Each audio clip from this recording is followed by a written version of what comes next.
All right. Hey, hey. Welcome back, guys. All right, let's go with this deck, I think, right now. So let's take a peek at whatever the symbols of the day may be. We've got a four of discs. Somebody could be baking bread. There could be some wonderful, like, good sourdough or Italian crusty roll, or somebody's having like a sandwich today on like a big Kaiser roll. We also have beer. This is all about like bounty and harvest, but it's about how we like hold on to the bounty and the harvest. Now, this also, though, does show plenty of abundance. So this simultaneously is like, okay, this is great. We have plenty of like this is addressing a lack mentality that doesn't need to be there. I have plenty. Everything turned out great. I've got lots of wheat. I've made lots of beer and lots of bread, and everything has turned out great. But I'm still fearing not having enough. So that lack mentality is coming in. Also, somebody could have like a poppy or some kind of like I don't know, like a bouquet of flowers or something today. We have the Queen of Pentacles. So somebody is really saying, I have to work super, super, super hard. No matter how hard I work, no matter what a great worker I am, and no matter how much I produce, I'm still going to perpetually feel like I haven't done enough. Now, that can be a problem with a Queen of Pentacles because they're so industrious, so studious, so hardworking, and sometimes they don't know quite when to like reel it back in and be like, oh, hey, I actually did plenty. I did good. So I definitely feel like we have a character who is no way, no way. I'm saying no way because I did a today's topic video, and these two cards came out together. Hang on, we're gonna have to change decks because that's a little bit uncanny. Actually, this is the deck I almost used, so let's go over here. All right, so if we have a character who's got a lack mentality, but they're staring at a Queen of Pentacles, now it's making me think that two people, not just one, right? It's starting to look like we have a Queen of Pentacles who thinks she's got to work really, really, really hard, and somebody is watching her, and they're the ones saying, I don't know if I'm enough. I don't know if I have enough to approach. Somebody could have really sparkly, beautiful blue eyes. So we do have the Six of Pentacles in the reverse, but the Magician upright. There is an awareness that this is a dream, this is a wish. I want that Queen of Pentacles, but I don't know. I don't know that I've got enough to offer. Look at how industrious she is. Look at how organized she is. This could be somebody who feels like their life is kind of a bit of a mess, but they're not giving themselves enough credit. They're kind of like allowing themselves to be wowed and insist that I'm not good enough to approach a Queen of Pentacles like that. I mean, I really wish I could, but there's just no way. Not with, what she expects life to be and how she probably does things at this really high level, and she's probably got, a life full of like really expensive, high quality items, and I don't know that I could keep up with that lifestyle or something. It almost feels like that is how somebody is imagining her life is, and they're insisting I haven't got enough. Now, could this all be her story? Sure. She could have a very abundant life and never feel like she does. She could always have her eye on a prize that she feels like she still doesn't have. Maybe she feels abandoned. If this is just one person's story, she may feel like, I don't have that close knit family. I don't have those good friends. I don't have that awesome relationship with colleagues and stuff. What I only have to count on is me and how I manifest. So could read the story that way as well. Let's see if this will help us get a little clearer on this. We've got this Knight of Swords sideways, and we have the Strength card upright. Again, we keep seeing this feminine who is very self-possessed. So let me put it this way. Maybe we have two stories running simultaneous. We're seeing it from the Queen of Pentacles perspective about what she believes her life is, which is maybe this is why she always fears not having enough, because she's like, look, I don't imagine some knight is going to come rushing in suddenly to save me. I see it as I got me, myself, and I have to motivate me, and I have to be strong, and I have to create all the things that I have to do because I don't have that support network around me. I've never known it. I've never had it. I can't rely on that. Would I love to have a partner? Oh, yeah. I'm hearing that song, Send Me an Angel, right now. I can't think who sings that. It's like a 1980s track. But this could be all told from the storyline of the Queen of Pentacles. Like, I would love to have a partner more than anything. But I'm not going to assume that that's going to happen anytime soon because I got nobody on my radar. Nobody's paying attention to me. Nobody's showing up to rescue me. Even though we can see clearly she doesn't need somebody to rescue her. She's about as empowered as anybody could be, right? She's magician energy. She's Queen of Pentacles energy.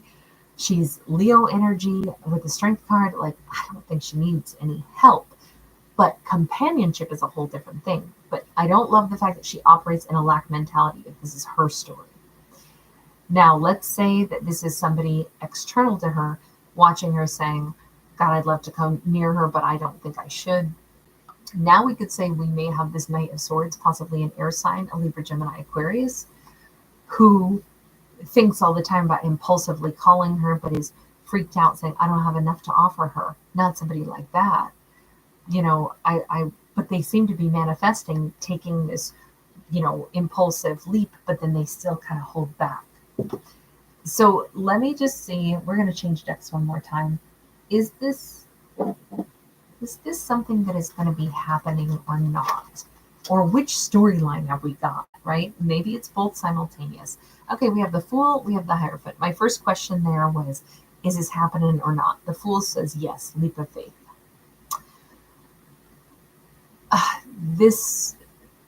And then I was asking which storyline is it? And we have the White Buffalo Woman on the Hierophant card, which is a card of dreams in the Lakota nation. They look at the White Buffalo Woman here as associated with dreams. Two major arcana say this is super important. This is a super serious energy flow. So we have a feminine who, right now I'm thinking it is two storylines that we've got running simultaneously. A feminine has been in a lack mentality even though she's rocking it.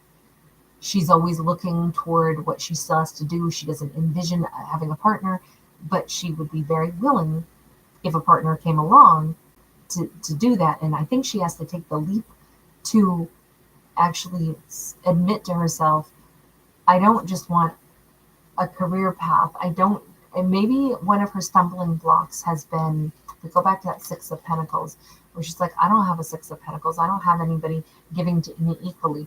But look at what she has envisioned. Like, she always thinks that somehow even romance or love is contingent with how much work can she do. So I'm wondering if she's looked at relationships as, well, I can't have one of those unless I've earned it, unless I put in enough work, enough effort.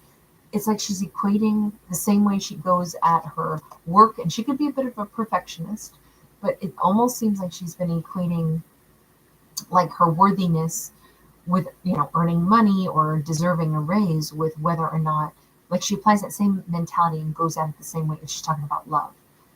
And I think this says she has to take that leap of faith and say, someone's not going to love me because I'm a hard worker and I'll have to earn my right to be loved.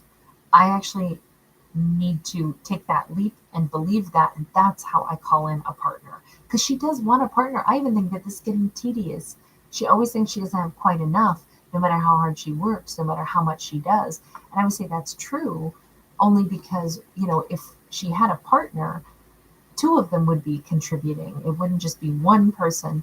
You know, she says, I'm strong enough to handle my life on my own, but it would be great to have a partner. But the big message in this is, yes, but first she has to envision having a partner, not just a business related, you know, like, you can't apply business concepts to love. You know, I have to earn my right to have a partnership. It's not really like that. People will love us and we will love them simply because of who and what they are, flaws and all. There isn't an area where it's like you have to be this perfect or you cannot be loved. It's not like, you know, you have to finish this job or you cannot get your paycheck. It's not like that. Now, the other storyline that we have running simultaneously is, ironically, I'm going to hunker down and say, I think that there's somebody passionate about her already. I think there's somebody, they are worried that they're not enough. They watch her. They would like to impulsively reach out to her. They don't know if they have enough money or enough stability in their lives to face somebody like her, and they're going to have to take that leap of faith toward her. It's weird because with this Hierophant card, I almost feel like all parties know that this is what must happen. We're at that bridge crossing moment where it's like, I need to just admit that I care about somebody. I need to admit that I want a partner. I need to go ahead and admit this. And then take action and move toward this journey. We still have a Knight of Coins, which would be a slow moving, like, if I accept that I do want a partner, that I'm good enough to love, that I do want to go toward her, and that I shouldn't keep holding back. That first leap of faith and, connecting energetically to what a character really wants, that would start the procession toward this relationship. It would still maybe be a little bit slow as we get a Knight of Wands. Well, we could have a mixed bag. Somebody's been too nervous to reach out to her. She's continuously thought there's nobody out there for me.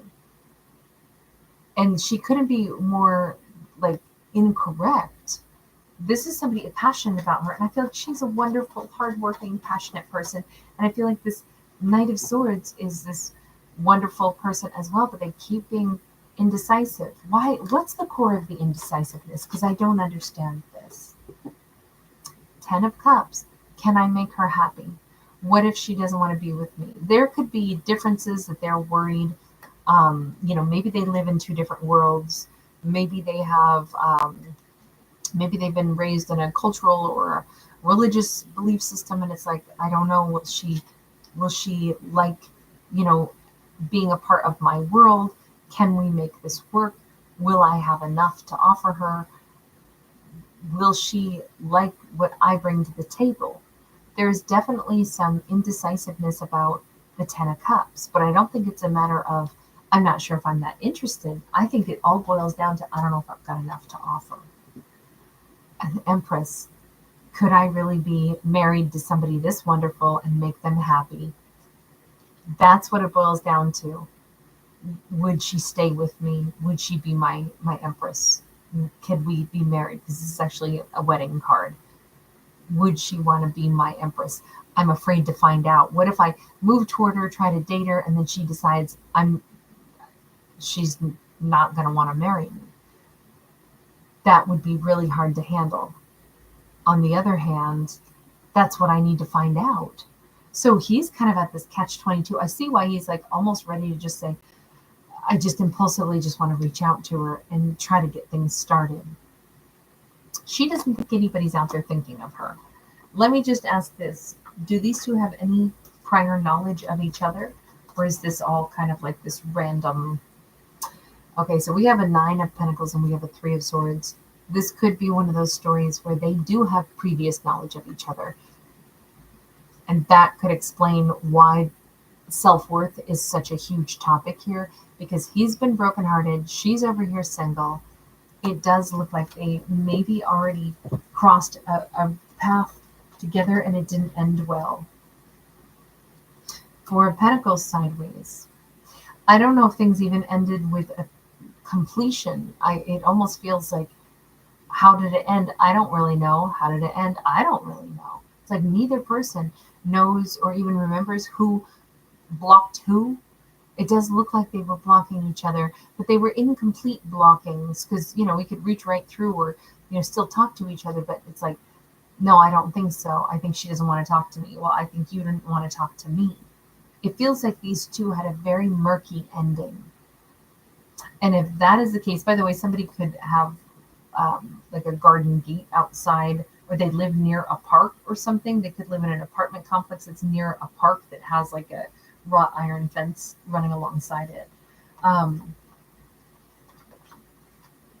get a decidedly Spanish feel, because this is Our Lady of Guadalupe. These two could come from different cultures, though, specifically. We have Two of Cups and we have Knight of Wands. Look, these two have so much passion for each other, but it definitely feels like they have been Two of Cups for a long time. They've wanted each other. They should be good together, but they've definitely struggled with maybe, I don't know what tore this relationship apart before, but it left her feeling like, I don't even know if there's anybody out there. And it's left him feeling like, I don't know that she'd even want to be my person anymore. But this ended confusingly and poorly. And the love is still there, and the desire and the passion is still there. So they both think about each other, and I feel like it's fumbling, it's tripping both of them up. Because when you both still want something, but you're saying it's done, but you obviously still think about this. But she says she's basically alone. He says, I impulsively almost want to reach out to her all the freaking time, but it'll be scary to find out if she wants nothing to do with me. Look, we have the Hierophant here again, and we got a full moon. The full moon here is on the 10th. Technically, this is the 11th today, but the energy of the full moon is still real prominent. And that Hierophant to come out a second time, this time we're sitting in the tree of life, needing to listen to the higher self. I think if these two were to connect to their higher selves, by the way, somebody could see an owl sitting in a fairly twisted up tree. But if these two were to maybe consult with their guides, their higher self, I think they get more clarity, because all of this just feels like the biggest component here is that the love still exists, the desire still exists, and neither person feels like they even know how things ended. She's certainly doing a lot better than he is. He's still brokenhearted over this. She's, Queen of Pentacles, Nine of Pentacles. She's single. She's empowered. She's doing fine. But she obviously would like a partner. And I'm not going to say that she wouldn't actually like to hear from him. It's just that she's under the impression he doesn't think of her.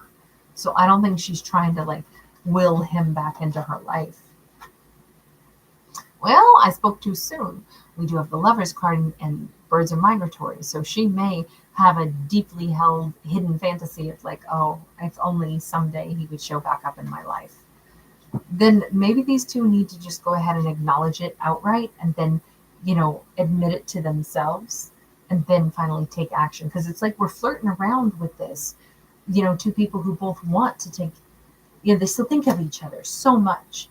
They still think about each other endlessly, it looks like, because neither one of them wanted this to actually be over, from what I could tell. And they're very confused about how it even ended.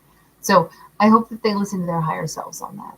Thank you guys for being here. Thanks for giving it a thumbs up and subscribing. Bye.